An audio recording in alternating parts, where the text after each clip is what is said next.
بسم اللہ الرحمن الرحیم فصل فی ان الحیول لا تتجرد عن الصورت۔ عزیز طلبہ، آج کا ہمارا جو سبق ہے وہ اس بارے میں ہے کہ حیولہ صورت جسمیہ کے بغیر نہیں پایا جاتا۔ پچھلی جو فصل تھی ہماری تو اس میں یہ بات بیان کی گئی تھی کہ صورت جسمیہ حیولہ کے بغیر کسی بھی صورت میں نہیں پائی جاتی۔ تو آج کی فصل میں ہمارا سبق ہے کہ حیولہ صورت جسمیہ کے بغیر نہیں پایا جاتا۔ تو وہ دو چیزیں کہ جو ایک دوسرے کے بغیر نہ پائی جائے تو کہا یہ جاتا ہے کہ ان دونوں کے درمیان تلازم کا تعلق ہے، یعنی وہ دو چیزیں کہ جو ایک دوسرے کے بغیر نہ رہیں تو ان میں تلازم ہوتا ہے۔ تو مصنف جو ہے ان دونوں میں تلازم کو بیان کر رہے ہیں۔ پہلی فصل میں بیان کیا کہ صورت جسمیہ حیولہ کے بغیر نہیں ہوگی، اب اس فصل میں بیان کر رہے ہیں کہ حیولہ صورت جسمیہ کے بغیر نہیں پایا جا سکتا۔ سبق کو شروع کرنے سے پہلے چند ایک اصطلاحات ذہن نشین کر لیجئے تاکہ سبق کو سمجھنا آسان ہو جائے۔ حیولہ اور صورت جسمیہ کی تعریفات پہلے بھی گزر چکی، ایک مرتبہ میں رپیٹ کر دیتا ہوں کہ فلاسفہ کے نزدیک ہر جسم دو جوہروں سے مرکب ہوتا ہے، جس میں سے ایک جوہر دوسرے میں حلول کرتا ہے۔ حلول کرنے والے کو حال کہتے ہیں اور جس میں حلول ہوتا ہے اس کو محل کہتے ہیں۔ حال کو صورت جسمیہ اور محل کو حیولہ کہا جاتا ہے۔ دوسری بات یہ ذہن نشین رکھیے گا کہ آج کے ہمارے سبق میں ایک لفظ استعمال ہوگا ذات وضع۔ ذات وضع وہ شے ہوتی ہے کہ جو اشارہ حسیہ کو قبول کرے، اور غیر ذات وضع وہ شے ہوتی ہے کہ جو اشارہ حسیہ کو قبول نہ کرے۔ اسی طرح ہمارے سبق میں خط، سطح اور جسم کا ذکر بھی آئے گا۔ تو جسم اس کو کہتے ہیں کہ جو طول، عرض اور عمق تینوں جہتوں میں تقسیم کو قبول کرے، اور جسم کی جو طرف ہوتی ہے اس کو سطح کہتے ہیں۔ سطح طول میں اور عرض میں تو تقسیم کو قبول کرتی ہے، لیکن عمق میں یعنی گہرائی میں وہ تقسیم کو قبول نہیں کرتی۔ تیسری چیز ہے خط۔ سطح کی طرف کو خط کہا جاتا ہے۔ خط صرف اور صرف طول میں تقسیم کو قبول کرتا ہے، نہ یہ عرض میں تقسیم کو قبول کرتا ہے اور نہ ہی عمق میں تقسیم کو قبول کرتا ہے۔ اب دلائل کی طرف آتے ہیں۔ دعویٰ یہ ہے کہ حیولہ صورت جسمیہ کے بغیر کسی بھی صورت میں نہیں پایا جا سکتا۔ اس کی دو صورتیں بیان کرتے ہیں کہ حیولہ صورت جسمیہ کے بغیر ذات وضع ہو کر پایا جائے گا یا غیر ذات وضع ہو کر پایا جائے گا، یعنی ایسی صورت میں پایا جائے گا کہ اس کی طرف اشارہ حسیہ کیا جا سکتا ہو یا پھر وہ اشارہ حسیہ کو قبول نہیں کرے گا۔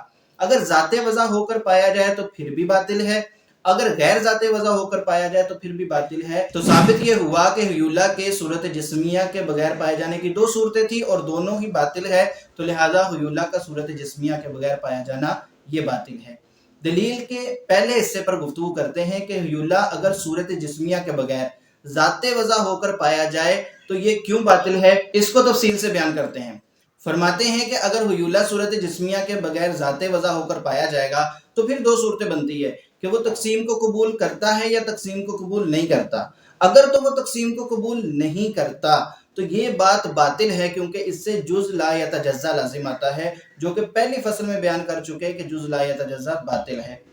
اگر یہ تقسیم کو قبول کرتا ہے تو پھر ایک طرف تقسیم کو قبول کرتا ہے، دو طرفوں میں تقسیم کو قبول کرتا ہے یا تین طرفوں میں تقسیم کو قبول کرتا ہے۔ اگر ایک طرف میں تقسیم کو قبول کرے گا تو یہ خط جوہری کہلائے گا، دو طرف تقسیم کو قبول کرے گا تو یہ سطح جوہری کہلائے گا، اور تین طرف تقسیم کو قبول کرے گا تو یہ جسم ہوگا، اور یہ تینوں ہی صورتیں باطل ہے۔ لہٰذا حیولہ کا صورت جسمیہ کے بغیر پایا جانا یہ باطل ہے۔ اب اس کی تفصیل سنیے کہ یہ تینوں صورتیں باطل کیوں ہیں۔ فرماتے ہیں کہ اگر حیولہ صورت جسمیہ کے بغیر ذات وضع ہو کر پایا جائے اور ایک طرف تقسیم کو قبول کرے تو یہ خط جوہری ہوگا، اور یہ بات باطل ہے۔ اس کی وجہ یہ ہے کہ اگر ہم ایک خط کو دو سطحوں کے درمیان رکھتے ہیں تو یہ خط ان سطحوں کے ملنے سے مانے ہوگا یا مانے نہیں ہوگا۔ اگر مانے نہیں ہوگا تو یہ تداخل ہے اور یہ باطل ہے، لہٰذا یہ مانے ہوگا۔ جب یہ مانے ہوگا تو پھر اس کی وہ طرف جو دائیں والی سطح کی طرف ہے وہ غیر ہے اس کا جو بائیں والی سطح کی طرف ہے، لہٰذا یہ طول میں تقسیم کو قبول کرنے کے ساتھ ساتھ عرض میں بھی تقسیم کو قبول کر رہا ہے، حالانکہ خط صرف طول میں تقسیم کو قبول کرتا ہے، عرض میں تقسیم کو قبول کرنا یہ باطل ہے۔ لہٰذا یہ پتہ چلا کہ حیولہ کا صورت جسمیہ کے بغیر ذات وضع ہو کر خط کی صورت میں پایا جانا بھی باطل ہے۔ اب ہم سطح کی طرف آتے ہیں کہ اگر سطح جوہری ثابت ہوتا ہے تو وہ باطل کیسے ہے؟ فرماتے ہیں کہ اگر ہم ایک سطح کو دو جسموں کے درمیان رکھیں تو سطح جس طرح طول و عرض میں تقسیم کو قبول کرتی ہے اس طرح وہ عمق میں بھی تقسیم کو قبول کرے گی۔ تو جب یہ عمق میں تقسیم کو قبول کرے گی جو کہ بداہتاً باطل ہے، کیونکہ سطح وہ ہوتی ہے جو طول اور عرض میں تقسیم کو قبول کرے، اور جب یہ عمق میں تقسیم کو قبول کر رہی ہے اور یہ بات باطل ہے تو اس سے یہ بات ثابت ہو جائے گی کہ حیولہ کا صورت جسمیہ کے بغیر سطح ہو کر پایا جانا بھی باطل ہے۔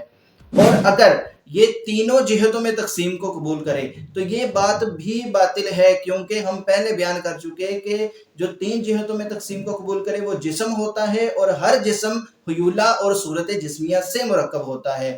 ہم یہ ثابت کر رہے ہیں کہ حیولہ صورت جسمیہ کے بغیر نہیں پایا جاتا، لیکن دلیل کے آخر میں یہ ثابت ہو جائے گا کہ حیولہ صورت جسمیہ کے ساتھ پایا جاتا ہے، جو کہ بالکل باطل ہے۔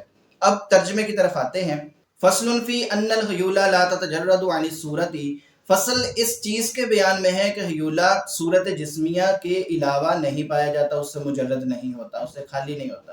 لِأَنَّهَا لَوْ تَجَرَّدَتْ عَنِ الصُّورَةِ، اس لیے کہ اگر وہ صورت سے مجرد ہوگا فَإِمَّا أَن تَكُونَ ذَاتَ وَضْعٍ أَوْ لَا تَكُونَ، پھر یا تو وہ ذات وضع ہوگا یا غیر ذات وضع ہوگا۔ لا سبیل الی کل واحد من القسمین، اور دونوں قسموں میں سے کوئی ایک بھی نہیں ہو سکتا، کسی طرف کوئی راہ نہیں ہے۔ فلا سبیل الی تجردها عن الصورت، جب دونوں صورتوں میں وہ نہیں پایا جا سکتا تو کوئی راہ نہیں ہوگی اس کے صورت سے مجرد ہونے میں کہ وہ صورت سے علیحدہ ہو کر پایا جائے۔ اما انہ لا سبیل الی الاول، بہرحال بے شک وہ کہ نہیں ہے کوئی راہ پہلی صورت کی طرف، فلینہا حینئذ، اس لیے کہ بے شک اس وقت اما ان تنقسم اولا، اس لیے کہ وہ تقسیم کو قبول کرے گا یا تقسیم کو قبول نہیں کرے گا۔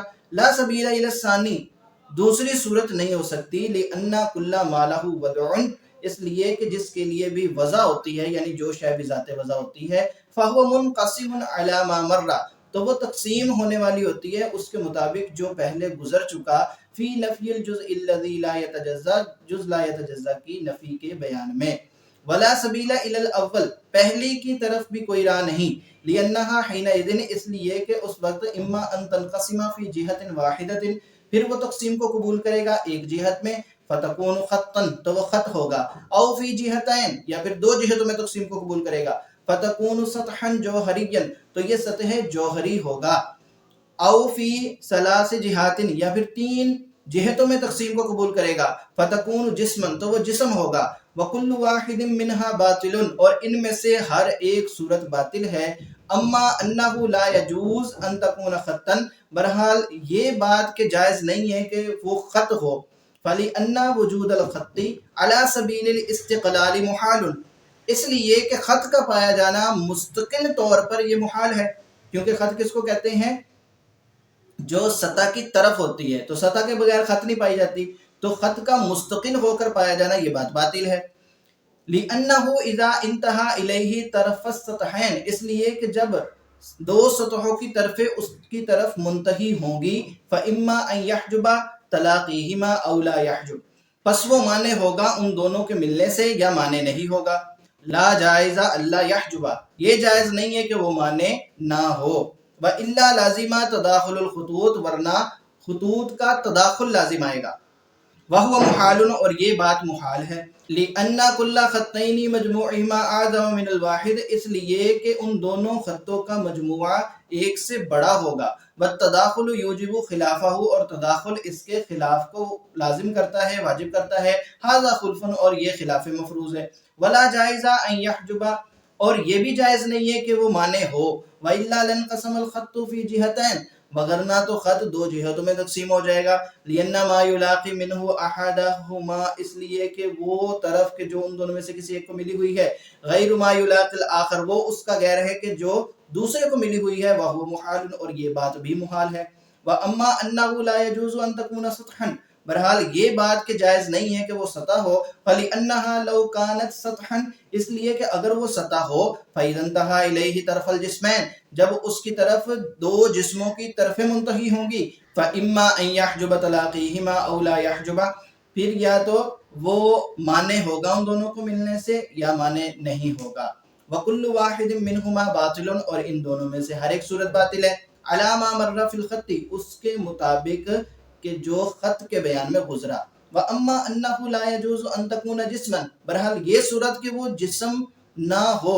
فَلِأَنَّهَا لَوْ كَانَتْ جِسْمًا، اس لیے کہ اگر وہ جسم ہوگا لَكَانَتْ مُرَكَّبَةً مِنَ الْخَيُولَةِ وَالصُّورَةِ لِمَا مَرَّ، تو پھر تو وہ ضروری طور پر خیولہ اور صورت جسمیہ سے مرکب ہوگا، کیونکہ جسم ہونے کی صورت میں پہلے بیان کر دیا تھا کہ جسم خیولہ اور صورت جسمیہ سے مرکب ہوتا ہے. اگر وہ تین جہتوں میں تقسیم کو قبول کرے گا تو وہ تو جسم ہو جائے گا، اور جسم خیولہ اور صورت جسمیہ سے مرکب ہوتا ہے. لہٰذا ہم نے تو یہ ثابت کرنا تھا کہ خیولہ صورت جسمیہ کے بغیر پایا جاتا ہے، تو اگر وہ جسم ہی ہو جائے گا پھر ہمارا جو دعویٰ ہے وہ ثابت نہیں ہو سکے گا، لہٰذا یہ صورت بھی نہیں ہو سکتی. دلیل کا اگلا حصہ انشاءاللہ اگلے سبق میں بیان کریں گے. السلام علیکم ورحمۃ اللہ وبرکاتہ.